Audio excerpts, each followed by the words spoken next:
Thank you for tuning in to the Album Face channel. So in short, Album Face is creative Christian conversation. So this is one of many conversations that you're going to see, but I wanted to introduce it because it's one of the first ones that I've done. The idea is basically to have this creative dialogue and to leave people thinking, like, you know, what are we doing as Christians with our art forms? How can we be more creative? How can we be more engaging? So the conversation, even though there's a question, it does kind of go on a tangent, but it's about opening up that dialogue for us to be thinking about ways we can be intentional. And it doesn't necessarily mean you have to be involved in media or art. You know, everyone has an opinion. Media is something that we're all involved in, whether it's TV, whether it's Instagram, whatever it may be. So yeah, I'm really just passionate about bringing intentional Christian art forms out, and I hope that you get that through this blog. So subscribe to the channel, subscribe on Tumblr. You get you know, written dialogue on different album covers, hence the title Album Face. So yeah, thank you.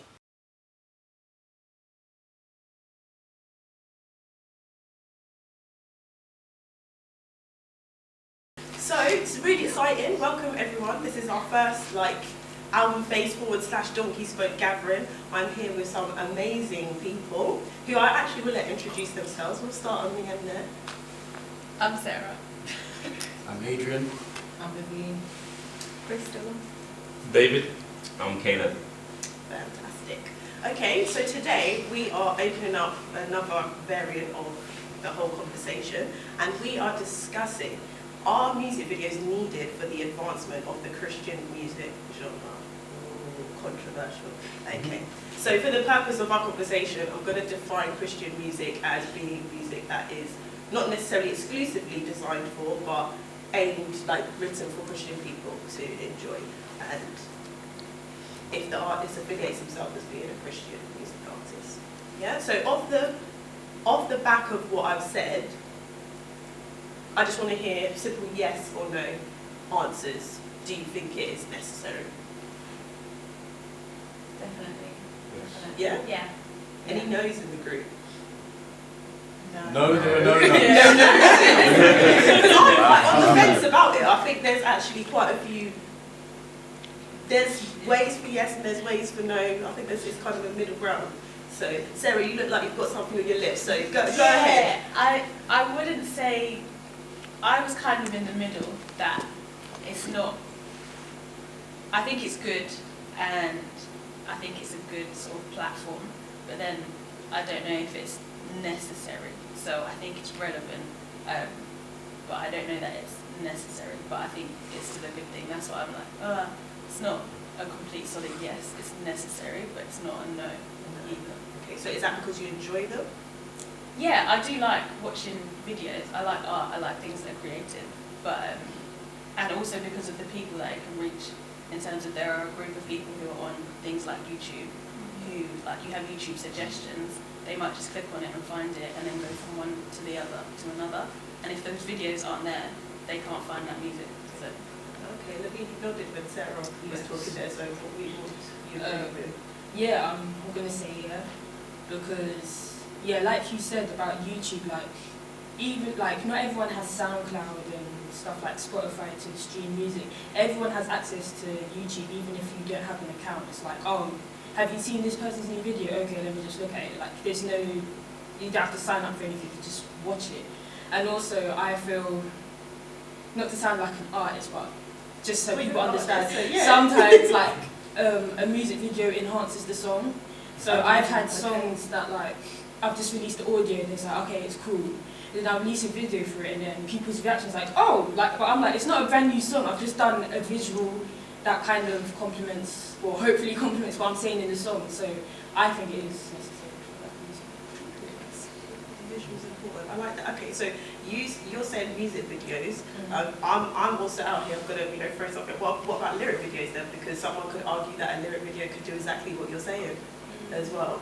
It's a visual. It's out there. So a lot of artists, instead of filming these videos, I guess it's probably a cheaper option, are just putting their lyrics up in some sort of visual display and giving that to the audiences. Would you say that that could replace the music video entity?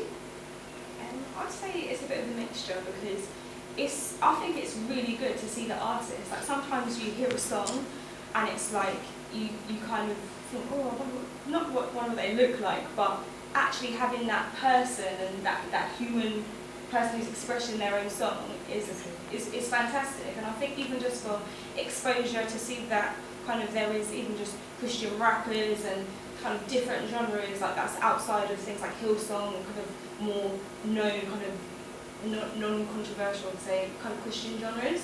So I feel like the videos are definitely necessary just to put a face and get that exposure and to show that Christians come in all backgrounds, kind of, you know, shape, sizes, everything. So I think it's really, really key.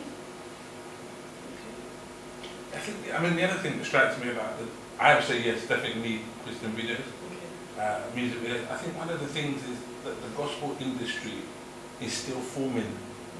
And I think the videos can make a big contribution to that in terms of the credibility of the industry. And I think that raises issues around a kind of reputation that the gospel industry has. So it's not just a church-based niche market. It actually, the video could actually give space to gospel crossing over into other subcultures and so on. But I also think this whole thing about the visual is important. Because we're living in a visual age, and it's the more senses we can get involved with people understanding the gospel story through music. If we've got people hearing it, we've got people seeing it, we've got people listening. I mean, the more senses, the better. And I think video has the capacity to draw people in emotionally in a way that sometimes a lyric on its own may not. So I think there's some real scope there for the credibility of the industry, and also for grabbing people's attention and bringing them in. Okay. So to Caleb then, you're a little bit younger than me, not that much, but so when I was a teenager, music videos were like the thing, you know, you watch MTV or whatever, you would switch on the TV. Obviously now, everything's online. I'm kind of thinking, when I would veer to the no in terms of them being necessary, simply because I don't think they're as accessible as they used to be.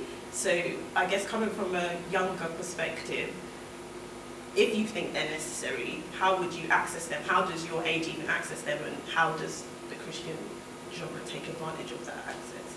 I would say YouTube is a massive point of access. Like Levine said earlier, it's free, you don't have to sign up for it. So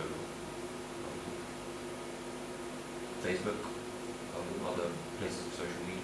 Okay, so by sharing, people are seeing things now. So would you guys say that when someone posts a video on YouTube, on Facebook or other social media, you watch it?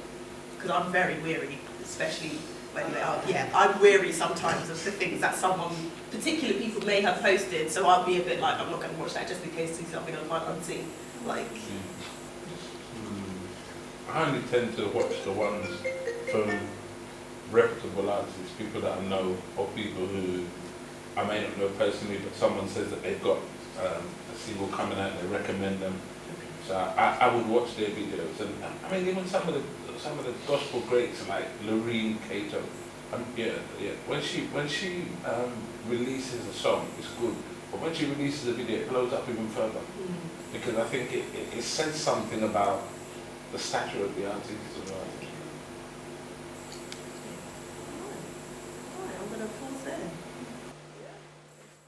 The person who made the song and also made the video, it's their expression, you know, as an artist. We can't really play it safe anymore because we've done that.